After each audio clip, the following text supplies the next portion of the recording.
नमस्कार, मैं हूं कौशलेंद्र उपाध्याय और आप देख रहे हैं the news launcher Uttar Pradesh Uttarakhand. Uttar Pradesh सरकार अभी तक जिन माफियाओं पे एक्शन ली है, कुछ तो अभी से दुनिया में नहीं है, कुछ तो जेल में है। लेकिन जिन माफियाओं पे एक्शन ली, उनके जमीन, उनकी जायदाद और उनके परिवार के बैकग्राउंड पे सब कुछ खंगाल डाला। जहां जैसा मिला वैसे एक्शन लिया, चाहे वो अतीक अहमद की बात हो या मुख्तार अंसारी की बात हो। अतीक अहमद वाले मामले में तो सरकार ने जो उनकी जमीन संपत्ति जो थी अवैध तरीके की जो घोषित कर पाई कि कब्जे वाली जमीन थी, भूमाफिया जिनको घोषित कर दी थी, उन सब चीजों पे तो कुछ न कुछ निर्माण करवाया, गरीबों के लिए आवास बनवा दिया, पीएम आवास बनवा दिया। यही कार्रवाई मुख्तार अंसारी की भी जमीन को लेकर चल रही थी। लेकिन यहाँ योगी सरकार फिर झटका खा गई, क्योंकि जमीन कि अगर फर्जी रजिस्ट्री होती, फर्जी जमीन होती, कब्जे वाली जमीन होती तो ठीक है। लेकिन अगर कोई जमीन नंबर 1 की है और उनके पिताजी ने ली हो, फिर वो ट्रांसफर हो गई हो दूसरे के नाम पे, तो फिर उसको कैसे आप घोषित कर सकते हैं? और विपक्ष हमेशा आरोप लगाता है कि एक वर्ग विशेष को योगी सरकार निशाना बनाती अपने सरकार में, और ये आरोप लगातार लग भी रहे हैं, वो चाहे जात से रिलेटेड हो या किसी धर्म वर्ग विशेष के हों। ऐसा ही मामला मुख्तार अंसारी के मामले में आया। मुख्तार अंसारी ये दुनिया में अब नहीं, बांदा जेल में उनकी मौत हुई। उसके बाद फिर उनके शव को गाजीपुर ले जाया गया, कई वर्षों से जेल में बंद। उनके बेटे भी जेल में बंद हैं अभी भी, उनकी बहू भी जेल में बंद है, उनकी पत्नी को फरार घोषित किया जा चुका है। उनके एक भाई अफजाल सांसद हो गए हैं, एक भतीजे समाजवादी पार्टी से विधायक हो गए, और खुद अब्बास समाजवादी पार्टी के साथ जब सुहेल देव समाजवादी पार्टी यानी ओपी राजभर जब गठबंधन में थे, उनके टिकट से चुनाव लड़े और चुनाव जीत गए। वर्तमान में सिटिंग एमएलए हैं, लेकिन अभी जेल में है। उनके एक भाई उमर है, यानी मुख्तार के दूसरे बेटे। मामला ये हुआ कि कोर्ट ने भी कुछ देखा होगा, तब जाके ये फैसला, और योगी सरकार के लिए झटका कह सकते हैं आप,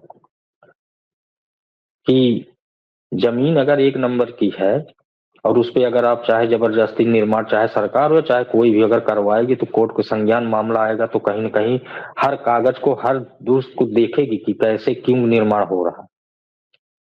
अगर वो कब्जे की अवैध तरीके से कब्जे की जमीन होती तो चलिए ठीक है, आप उस पर जो भी करते, लेकिन अगर किसी के नाम पे वो जमीन है और वहां पे कुछ इफ नो बट है ही नहीं, तो फिर आप उस पर कैसे कब्जा करके अब निर्माण करवा सकते हैं कि हाँ ये भूम मतलब ये माफिया की जमीन है, इसलिए हम करेंगे।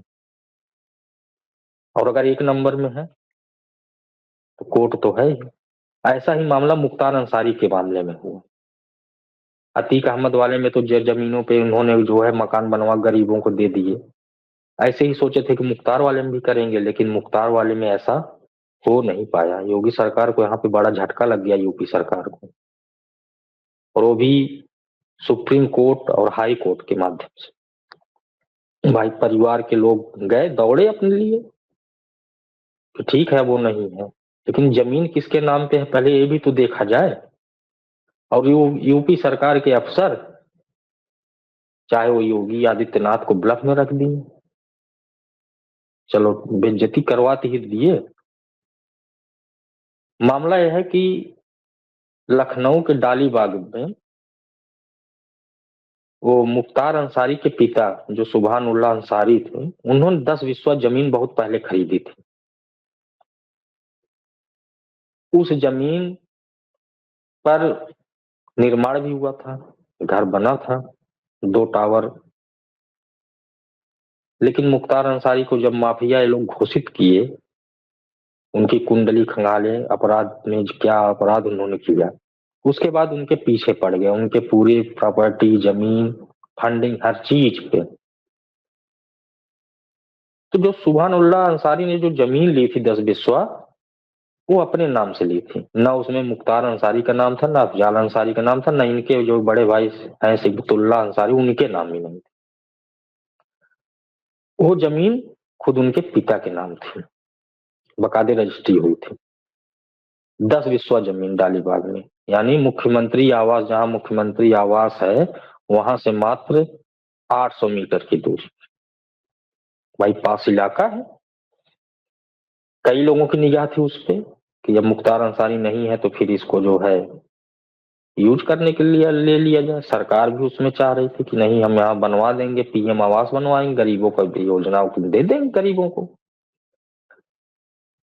तो उस 10 बिस्वा जमीन को लेके वहां पे यूपी सरकार, जब मुख्तार अंसारी के ऊपर एक्शन होना शुरू हुआ, उनके परिवार के ऊपर एक्शन होना शुरू हुआ, तो वहां पहले दिखाया गया कि जो टावर बना 2 टावर अवैध है, तो उसको ध्वस्त किया गया। और इसी बीच में मुख्तार अंसारी की डेथ हो गई, बांदा जेल में। उनके संस्कार में उनके जो भी हुआ सबने देखा, चैनलों ने कवरेज दिया अच्छा खासा। उसके बाद उस जमीन को योगी सरकार चाह रही थी कि हाँ, हम पीएम आवास बना के गरीबों को मकान देंगे। लेकिन उनके दोनों बेटे, जो अब्बास अंसारी सिटिंग एमएलए हैं, जेल में हैं, लेकिन उनके दूसरे बेटे उमर अंसारी वो बाहर हैं। ये लोग कोर्ट का चक्कर लगाना शुरू कर दिए।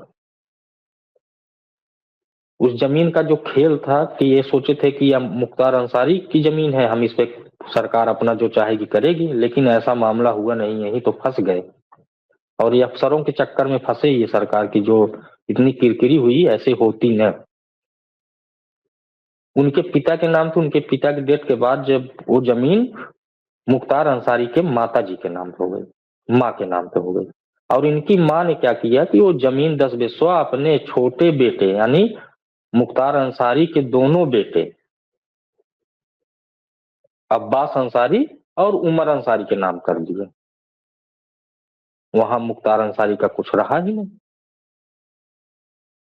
अब उसको तो दिखाया जा रहा कि मुख्तार अंसारी की जमीन है, लेकिन नाम किसकी है? अब्बास अंसारी और उमर अंसारी के। उनके पिता हैं, अब तो इस दुनिया में है नहीं, तो जमीन तो उन्हीं लोगों की हुई। और उनके नाम जमीन ट्रांसफर हुई भी नहीं थी, ट्रांसफर तो उन्होंने अपने नाती के नाम पे किया, पोते के नाम पे। उसको अवैध करार दिया गया कि इसको गिरवा के हम यहाँ पे पीएम आवास बनवा देंगे। योगी सरकार पूरी लग गए, पूरा तंत्र लग गया। विकास प्राधिकरण से लेके सब कुछ लग गए, नगर निगम सब कुछ लगा कि नहीं, इसको ध्वस्त करा के यहाँ पे पीएम आवास बना गरीबों को मकान दे देंगे, जैसे अतीक की जमीन पे किया। अतीक का मामला दूसरा था, क्योंकि अतीक अहमद की वो कब्जे वाली जमीन थी, अवैध थी। वहां तो ठीक था, लेकिन यहाँ तो मामला यह है कि किसके नाम है ये देखना चाहिए था। फिर अब्बास अंसारी की तरफ से हाईकोर्ट में याचिका दायर की गई, सुनवाई लेट हो रही थी। फिर वहां सुनवाई जब नहीं हो पाई तो फिर सुप्रीम कोर्ट गए, सुप्रीम कोर्ट ने फिर हाई कोर्ट को भेजा कि इस पे सुनवाई की जाए। फिर नहीं हुई, फिर गए दोबारा सुप्रीम कोर्ट, फिर सुप्रीम कोर्ट ने कड़ी चेतावनी देने को कहा कि इस पे सुनवाई की जाए। तब हाई कोर्ट की जो है पीठ ने उस पर सुनवाई किया। अब जब सुनवाई किया सभी कागजात, और जब वो लेके वहां कोर्ट में हाजिर हुए, हाई कोर्ट में दिखाया अपना कि भाई वो जमीन तो मुख्तार अंसारी के नाम पे है ही नहीं, और कैसे कब्जे की माना जाए, अवैध कैसे मानी जाए। ये जमीन हमारे दादा ने खरीदी, और हमारी दादी के नाम आने के बाद हमारी दादी ने हमारे दोनों भाइयों के नाम पे कर दी। तब इसको कैसे अवैध कर रहे हैं जमीन पे? जो टावर अवैध था उसको योगी सरकार ने गिरा दिया, हम उस पर कोई आपत्ति नहीं किए, ठीक है आपने गिरा दिया, लेकिन जमीन किसके नाम है उस पर कैसे आप निर्माण करवा देंगे दूसरे के लिए? यहाँ मामला फंस गया। फिर हाई कोर्ट ने तत्काल उस पर रोक लगा दी कि यथा स्थिति बनी रहेगी, अब उस पर कोई निर्माण नहीं होगा। अब योगी सरकार को यहाँ झटका लग गया कि हाई कोर्ट ने भाई मामले को संज्ञान ले लिया है, अब वहां पीएम आवास बन नहीं सकता, रोक लग गई तुरंत। अब अधिकारी और सब परेशान हैं कि क्या मामला हो गया। ये मामला अगर पंचम तल यानी महाराज जी को पता चलेगा, योगी आदित्यनाथ को, तो कहेंगे कि पहले जांच पड़ताल तो करनी चाहिए थी कि जमीन का क्या मामला है, बस वैसे ही चले, गिरवा के वहां के हम समतल करवा के अब हम यहाँ पीएम आवास बनवा देंगे। और इसमें बेइज्जती किसकी हुई? पीएम आवास यानी प्रधानमंत्री की भी तो मोदी की हुई। हम डबल इंजन की सरकार ये समझ नहीं पाई, अफसरों ने इनको भरमाया खूब, अब जाके उस पे रोक लग गई। ये अंसारी परिवार के लिए खुशखबरी है। वो तो खुश हो गए कि चलिए ठीक है, हाईकोर्ट ने रोक लगा दिया ना, जमीन किसके नाम है ये देखा ना। मुख्तार अंसारी के जब यहाँ कुछ है ही नहीं, तब कैसे जो है यहाँ पे निर्माण करवा लेंगे? मुख्तार अंसारी के नाम पे जो हो, या उनके पत्नी के नाम पे जिनको भगौड़ा यूपी पुलिस ने, वो यूपी सरकार ने घोषित किया है, तो उस पे कर सकते थे, एक्शन ले सकते थे। लेकिन उनके बेटों के नाम पे, जो बेटा एक अब्बास अंसारी जेल में है और उमर बाहर है, उमर अपना सब कुछ देख रहे हैं, तो बेटों के नाम की जमीन पे क्यों कब्जा सरकार करेगी? इसी में मामला फंसा हुआ है। अब हाई कोर्ट का आदेश आ गया है, सरकार एकदम बैकफुट पे आ गई है। अब उसकी तलाश, मतलब उसकी जांच पड़ताल हो रही, कैसे किस तरह से इस मामले को अब सलटाया जाए। अब क्योंकि भाई दोनों बेटे हैं, उनके नाम जमीन है, अब ये मामला कैसे सलटेगा? हाई कोर्ट ने आदेश दे दिया है। अब देखिए आगे कौन सी जांच पड़ताल शुरू होती है, तो उस जमीन पर निर्माण होता है, यूपी सरकार क्या करती है, योगी सरकार।